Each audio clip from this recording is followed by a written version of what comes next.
Welcome to the show, Jason Bible, Texas Real Estate Mastermind. So today's show, we're going to talk about notes.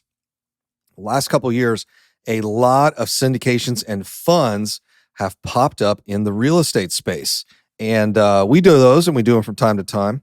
And what we're noticing is out in the marketplace that a lot of deals are losing money. A lot of them. I got a buddy of mine I've said before that he's in about 20 funds and syndications. And all of them have stopped paying. And in fact, most of them are losing money. And when you hear a fund or syndication lose money and you're a private investor, that's your money. They're cash flow negative. They're eating through the reserves. So then what's the next best option? I think Rob talked about this on the show prior to ours. When the margins are that they are now, you might want to consider switching to notes. But let's talk about funds and syndications. When they're failing, what do you do? Well, here's the tough part. What's the exit strategy look like? There's really only a couple exit strategies. One is you pour some more money in and pray rents go up or costs go down. And the challenge we're seeing in the environment right now is that interest rates have doubled in the last year. I mean, technically almost tripled, but on the commercial side, it's about doubled. Taxes are way up, and so is insurance. So I'm in a very special landlord group on WhatsApp. And it's a lot of landlords here in town. They do really well. They own lots and lots of units, just a good group of guys. And it was funny, in the last week, one of the guys chimed in and said, I just renewed my insurance on my portfolio policy. It's up 50%. What do I do? And everybody laughed and kind of teased the guy and said, you thank God it didn't go up 100. Because that's how bad it is right now in the insurance marketplace. So what do you do in a fund and syndication is losing money? You only got a couple options. Fire sale it today, to quote, stop the bleeding, but you will take a pretty enormous loss. Or do you raise some additional capital and float that negative cash flow into the future until either A, rates go down, or B, you can find some reasonable insurance. Taxes aren't going anywhere. I can tell you that right now. Or rents actually go up, which will happen over time. So those are really the only two choices you've got. You can bring in additional investors and more it's really just comes down to two choices. Fire sale it today or put some liquidity in there to float through tomorrow. That's it. A choice, B choice, that's it. Now, let's say you're a brand new investor or you're an investor. It's like, hey, I need some cash flow because these other investments aren't working out real well. Would you do a fund or syndication right now? Well, it depends. I'm actually going to start a syndication pretty soon here that's outside of real estate. It's actually a completely different business. Now, in that scenario, it's going to be an equity raise. It's going to be no debt. It's 100% equity for a brand new branded product. And in any case, we'll talk about that sometime in the future. But that's not real estate related. How most real estate deals get done is you get a whole bunch of leverage, 70 to 80% leverage, and you pray it cash flows while you're doing the turn. In other words, while you're renovating the property, you're increasing rents, you're decreasing expenses. How many of those deals are there out there right now? I'm not sure. But I can tell you, we should be getting close to the top out on rates. I've said this since the beginning of the year, one of my predictions in February. Remember, I do all my annual predictions at the beginning of February because a lot of times you don't have the year-end data until sometime in January. But back in February, I said, by the end of the year, rates will be on the decline. And I'm getting hit up on all over my social media with people saying, rates are going up, rates are going up, rates are going up. I'm like, right, they're going to come back down by the end of the year. We should be getting close to peak rates. And those of you in the real estate space, I just saw it today, mortgage applications are down to a 28-year low. Mortgage applications are a predictor of sales anywhere between 30 and 90 days from now. So the fourth quarter is going to be rough. In fact, October is usually the time of the year where the most price reductions happen. So you're going to be hit with an inventory. We've got a little bit, how can I say this? We're at the highest inventory we've had all year. So my guess what's going to happen is we're going to see rates peak somewhere here. I don't want to say till the end of September. I think it's going to be tighter than that. I think it's going to be the next week or two. We're going to see rates peak. As long as the Federal Reserve doesn't do anything, or as long as we don't have another banking crisis. If you guys want to get down to what's really happening right now, it's the banking crisis. The spreads between the Treasury market and the mortgage-backed security market has never been this wide. It's about 300 bips or 3%. It should be historically somewhere between 125 and 175. Let's call that 150. So you're paying your mortgage right now, the mortgage rate, and I haven't looked at it today, let's call it 7.5. If the banking crisis hadn't occurred, it would be 6. So the Federal Reserve doesn't have to do anything with rates to have a 150 bip or a 1.5% total interest rate reduction. All they have to do is just get the spreads a little tighter. That's it. That's all that needs to happen. Go back to the historic norms of 125 to 175 basis point spread. So what's going to happen is fourth quarter, you're going to see a lot of markdowns in October. And it's really only the people that absolutely have to sell. While at the same time, you're going to begin to see reductions in rates. And like I said, but I have not read a single analyst that says by end of 23 or in 24 that we're going to be higher than we are now.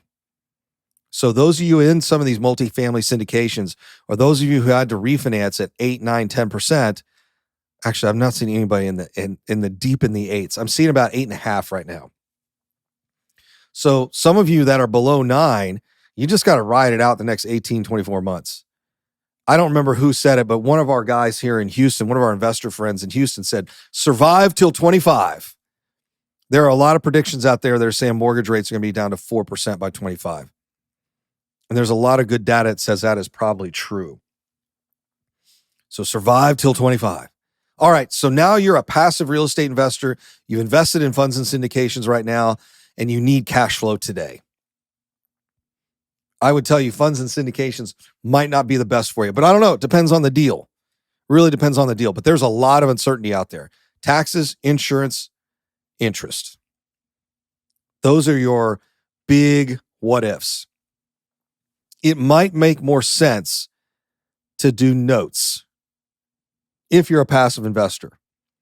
We work with investors all the time that lend to us somewhere between 8 and 10%.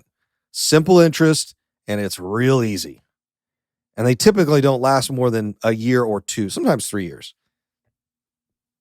But those simple interest notes give you some cash flow when the world's a little more uncertain, and it takes a lot of risk out of the deal. So we do these all day long. Just little notes, 8 to 10% interest. Really simple. Can you make more money in a syndication? Absolutely. Are you taking more risk? Absolutely. 100% more risk. You're taking a lot more, and probably more than that. I have not seen a deal come across my desk. Actually, I did see one recently, and I didn't click through to look at it. I probably should look at it. But I'd be real interested to see what syndicators and fundraisers are doing right now to predict rental increases, expense increases or decreases. Heck, just the cost of rehabs. What does a roof cost these days? I mean, it's getting kind of out of control. But hopefully by 25, we'll be through this. I have said for years now, we will not fully understand the impact from COVID until 25. It will take at least 5 years for us to understand the true impact of COVID. And I think we're still living in that era. I drove by.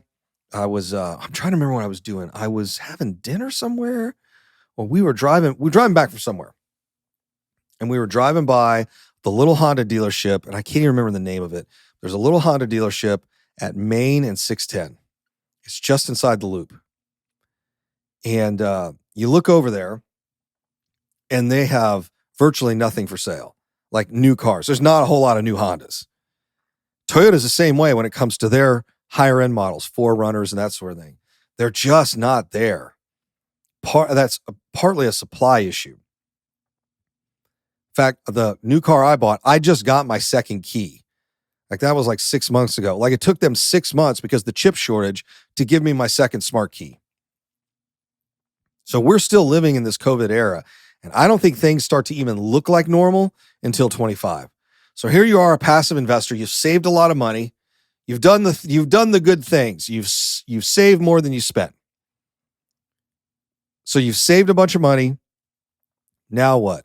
Man, I don't know if I want to get into real estate because it looks really risky out there. And it is.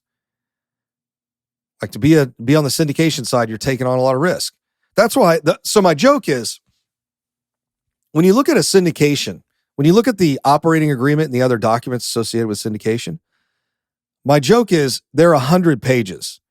And the first 99 pages of the disclosures and the operating agreement, all that other stuff, the first 99 pages are how you're going to lose money. And then the last page is how you make money. That's it. A note is really simple. Promissory note says the borrower promises to pay. That's why it's called promissory note. And they are going to pay X amount on this date. And if they don't, there's late fees. And if they don't pay at all, then we foreclose. It's very simple. It's a couple of pages at most. Versus a syndication, where syndication says, hey, here are all the ways that we could lose everything and have the property foreclosed on. There's a gentleman here in town. He's one of the best operators in the multifamily space. And he just announced to his investors that they are going to get foreclosed on. They're going to lose everything. And this is like one of the best guys in the nation. He's won national awards for stuff. But what can he do? Taxes, insurance, interest have gotten so high, he can't even cover them. So the bank has said, well, so sad, but we got to take the property back. And that's what's going to happen, unfortunately. So what can you do to mitigate that? You can just lend to single family and multifamily investors like us in the form of notes. And we do a ton of them. But that's really your only options right now. Now, Jason, what happens if, the note holder doesn't pay me and all that? Well, you just foreclose on it. And then you can sell it. But my guess is if you got an 8, 9, 10% interest only note, it probably cash flows. In fact, one of the things Rob said in the previous show is, if it cash flows today, buy it. If it's cash flow neutral today, buy it. We know rates are coming down. This is not the 1980s. In fact, I would make this argument, because a lot of people said, well, Jason, rates are going to just keep going up and inflation. And I'm like, okay, if you believe that, and there's going to be a real estate crash, which there hasn't been to date, even though I heard every single year there's going to be a real estate crash. One of the fascinating things is when you look back at the 80s, part of what was driving inflation was rent and housing. If you truly believe that we're going to have 9, 10, 12, 20% interest rates on single family, then you're also going to have to believe in 10, 15, 20% per year appreciation, because that is exactly what happened in the 80s. If you go back and type in median home price or median sales price on the Fred database, you will see the increase in prices literally match the same line for inflation. And not only that, they match the same line for mortgage rates.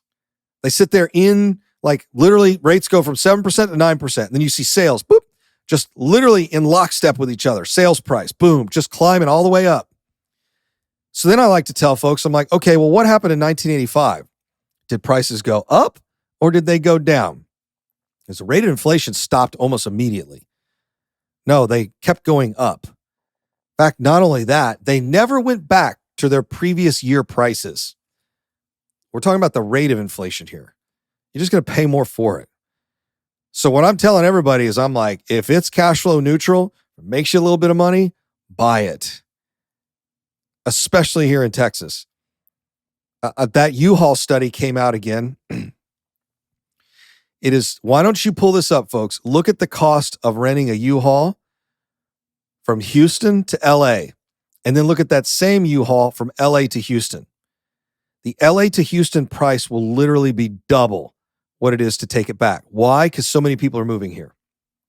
They're leaving Southern California and they're coming to Texas.